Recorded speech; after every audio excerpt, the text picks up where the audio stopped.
Good morning student. BBSc third year geography. देखिए, कल हमने बात की थी जनसंख्या की, जनसंख्या को नियंत्रित करने वाले कारक। आज हम भारत के संदर्भ में बात करेंगे, भारत के भूगोल में मोस्टली भारत की जनसंख्या की बात। तो भारत विश्व की स्थिति बताती हूँ पहले। भारत की स्थिति विश्व में क्या है कि क्षेत्रफल की दृष्टि से भारत का 7वां स्थान है। जनसंख्या की दृष्टि से विश्व में भारत द्वितीय स्थान पर है। प्रथम चीन है, द्वितीय भारत है। और विश्व का जितना टोटल क्षेत्रफल है, अगर उसकी बात करें तो भारत के पास 2.4% क्षेत्रफल विश्व का है। तो अगर हम बात करें 2011 की जनसंख्या की, तो भारत में जो जनसंख्या है 121.6 करोड़ है और 2011 के अनुसार। लेकिन अगर बात करें क्षेत्रफल, हमारे पास 2.4% क्षेत्रफल है और विश्व की 17.5% जनसंख्या भारत में रहती है। विश्व की 17.5% जनसंख्या भारत में निवास करती है। ऐतिहासिक परिप्रेक्ष्य की बात करते हैं कि भारत की जो जनसंख्या है उसके इतिहास की बात करते हैं कि भारत में जो प्रथम जनगणना हुई थी, कब हुई थी? 1872 ईस्वी में हुई थी। और उस समय गवर्नर जनरल कौन थे? लॉर्ड मेयो थे। अगर हम प्रथम जनगणना की बात करें कि विधिवत रूप से जनगणना की अगर हम बात करें राष्ट्र, तो वह कब से स्टार्ट हुई थी? उसके बाद 10 वर्ष पश्चात किसकी जनगणना का कार्य लगातार होता रहा। और कब हुआ? 1881 में। लेकिन उस समय गवर्नर जनरल कौन थे? लॉर्ड रिपन थे। राष्ट्रीय परिप्रेक्ष्य की बात करें, 1901 में सबसे पहले भारत में जनगणना प्रारंभ हुई थी, प्रथम जनगणना हुई थी, जिस समय भारत की जो जनसंख्या थी 23.8 करोड़ थी। 1901 में राष्ट्रीय परिप्रेक्ष्य में भारत की जनगणना हुई थी और उस समय भारत की जो टोटल जनसंख्या थी 23.8 करोड़ भारत की जनसंख्या थी। और स्वतंत्र, जैसे ही भारत स्वतंत्र हुआ, स्वतंत्रता के बाद जो जनसंख्या है उसमें बढ़ोतरी हुई और स्वतंत्र भारत के समय 36.10 करोड़ क्या थी? भारत की जनसंख्या थी। भारत की जो जनसंख्या है उसके बारे में जो हमारे प्राचीन आंकड़े हैं वो इतने अधिक स्पष्ट नहीं है, एक अनुमानित है या किसी भी शोध या जर्नल में प्रकाशित आंकड़े हैं जिनके आधार पर हमने भारत की पूर्व की जनगणना का अनुमान लगाया है, जिसमें मूरलैंड है, हैमिल्टन है, ग्रेट ब्रिटेन का महापंजीयक है, संसदीय प्रपत्र है, डेविस है, संसदीय प्रपत्र या जनगणना के अनुसार हमने क्या किया था? भारत की जो जनगणना है उसका, जनसंख्या है उसका अनुमान लगाया था। ऐसा मानना है कि 1820 में हैमिल्टन था, उस समय भारत की जो जनसंख्या थी 134 लाख में है। और बात करें कि जैसे जैसे समय बीतता गया, अनेक माध्यमों से भारत की जनसंख्या का एक अनुमान है और उसके आधार पर हमें वर्तमान जो जनसंख्या है उसका पता चलता है। क्योंकि भारत अंग्रेजों का उपनिवेश रहा था, इसलिए हमारे पास आंकड़े, प्राचीन समय के आंकड़े उपलब्ध नहीं है।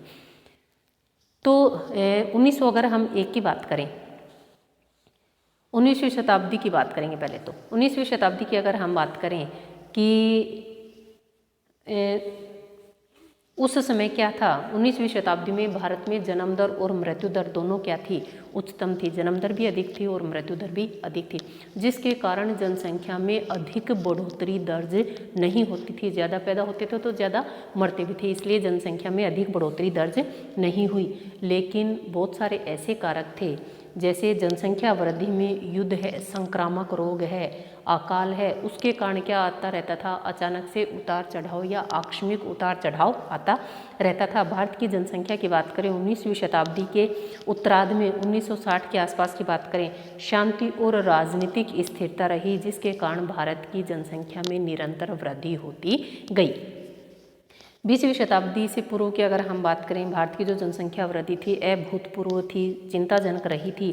क्योंकि राष्ट्रीय परिप्रेक्ष्य में 1901 में सर्वप्रथम भारत की जनगणना की गई थी, जिसमें भारत की जो जनसंख्या थी 23.8 करोड़ थी। और जैसे ही स्वतंत्रता प्राप्ति हुई उस समय हमारी जो जनसंख्या थी बढ़कर कितनी हो गई? 36.10 करोड़ हो गई थी। और सदी के अंत की अगर हम बात करें, 4 गुना से भी अधिक बढ़कर 102.70 करोड़ भारत की जनसंख्या 2001 के अनुसार हो गई थी। अगर हम बात करें भारत की जनसंख्या अन्य बड़े देशों से, अगर हम भारत की तुलना करें, चीन को छोड़कर हम सबसे आगे हैं। प्रथम स्थान पर चीन है, द्वितीय पर भारत है, तीसरे पर संयुक्त राज्य अमेरिका है, चौथे पर इंडोनेशिया है, पांचवें की बात करें ब्राज़ील है। विश्व की अगर जनसंख्या की बात करें प्रथम स्थान पर, देखिए इसको अच्छे से याद रखना, आप कई बार कंपटीशन एग्जाम में भी पूछ लिया जाता है। प्रथम स्थान चीन, द्वितीय भारत, तीसरा संयुक्त राज्य अमेरिका, चौथा इंडोनेशिया और पांचवा ब्राज़ील। विश्व की स्थिति है ये। दूसरी बात हम करते हैं कि 2011 के अनुसार संपूर्ण विश्व की जो जनसंख्या थी कितने करोड़ हो गई? 700 करोड़ हो गई। 2011 के अनुसार विश्व की जो जनसंख्या है कितने करोड़ हो गई? 700 करोड़ हो गई। और अब करेंगे हम किसकी बात? भारत की बात करेंगे। भारत में जो प्रथम जनगणना हुई थी 1872 में हुई थी, उसके बाद 1881 में हुई थी। उसमें लॉर्ड रिपन थे, फर्स्ट टाइम जब हुई लॉर्ड मेयो थे। और भारत की 1891 की अगर भारत की जनसंख्या की बात करें 23.6 करोड़ थी। 2011 में यह बढ़कर कितनी हो गई? 121.05 करोड़ भारत की जनसंख्या हो गई। और हम कह सकते हैं कि एक अरबवा एक शिशु हुआ था जिसका नाम क्या रखा गया था? कन्या हुई थी जिसका नाम क्या रखा गया था? आस्था रखा गया था। भारत की जो जनसंख्या उसमें काफ़ी उतार चढ़ाव आई हैं, कभी घड़ी कम हुई है, कभी बढ़ी है। और अतः वृद्धि दर के आधार पर 20वीं शताब्दी की जो संपूर्ण जनसंख्या वृद्धि दर है उस इतिहास को हम 4 सामयिक खंडों में बांटते हैं। 4 खंडों में क्या करते हैं? हम उसका विभाजन करते हैं और उसका फिर हम क्या करेंगे? अध्ययन करेंगे। देखिए कैसे। जैसे ही अकाल महामारी आते थे जनसंख्या में क्या पाई जाती थी? कमी पाई जाती थी। लेकिन जैसे ही चिकित्सा सुविधाओं का विस्तार हुआ जनसंख्या में वापस से बढ़ोतरी प्रारंभ हो गई। ऐसा मानना है कि जो 1921 है उसको विभाजक काल कहा जाता है, क्योंकि 1911 से 1921 का जो समय था उसमें जनसंख्या में कमी दर्ज हुई थी। और कह सकते हैं कि हम 1921 से पहले जनसंख्या स्थिर रही थी और 1921 के बाद जनसंख्या में बढ़ोतरी प्रारंभ हो गई थी। जो 4 खंड है उसमें फर्स्ट खंड की अगर हम बात करें, हेडिंग इसमें हमारा रहेगा कि जनसंख्या वृद्धि के आधार पर सदी की संपूर्ण जनसंख्या वृद्धि के इतिहास को देखते हुए हम कितने खंडों में विभाजित करते हैं? भारत की जनसंख्या को 4 खंडों में विभाजित करते हैं। फर्स्ट है स्थिर जनसंख्या। फर्स्ट कौन सा है? स्थिर जनसंख्या। कि कौन सा समय ऐसा था जब भारत की जनसंख्या कैसी थी? स्थिर थी। ऐसा माना जाता है कि देश में इस समय 1901 से लेकर बात करें 1921 तक समय कौन सा था? 1901 से 1921। ठीक है, यह जो समय था इसके मध्य जो जनसंख्या थी किस प्रकार की रही थी? स्थिर रही थी। क्यों रही थी स्थिर? क्योंकि धीमी गति से क्या हुआ था? जनसंख्या में वृद्धि हुई थी। और मुख्य कारण क्या था? देश में पड़ने वाले जो भीषण अकाल हुआ करते थे, महामारी हुआ करती थी, अन्न का अभाव हुआ करता था, जिसके कारण क्या पाया जाता था? जिसके कारण जनसंख्या में जन्म दर भी उच्च पाई जाती थी और मृत्यु दर भी उच्च पाई जाती थी। दोनों ही अधिक पाई जाएंगी तो जो जनसंख्या थी वो किस प्रकार की रहती थी? स्थिर रहती थी। तो उसका कारण क्या था? क्योंकि जैसे ही जनसंख्या में बढ़ोतरी होती थी, जन्म दर में बढ़ोतरी होती थी, उसी दर में मृत्यु दर में भी बढ़ोतरी होती थी। चिकित्सा सुविधाओं का अभाव पाया जाता था। दूसरा एक रीजन था कि उस समय अकाल थी, भीषण अकाल पड़ा करते थे, महामारी आती थी, अन्न का अभाव हो जाया करता था, जिसके कारण लोग भूख से मरना पड़ता था। यही कारण रहा कि जिस गति से जन्म दर में बढ़ोतरी हुई उसी दर से मृत्यु दर में क्या हुई? बढ़ोतरी हुई। जब जन्म दर और मृत्यु दर दोनों बढ़ी हुई अवस्था में रहते हैं तो जो जनसंख्या है वह कैसी पाई जाती है? स्थिर पाई जाती है। नेक्स्ट हम बात करते हैं 1911 से 1921 के समय की हम बात करें। 1911 से 1921 इस समय की अगर हम बात करें, इस समय जनसंख्या में वृद्धि कैसी रही? नकारात्मक रही। नकारात्मक रही। भारत की जनसंख्या कैसी रही?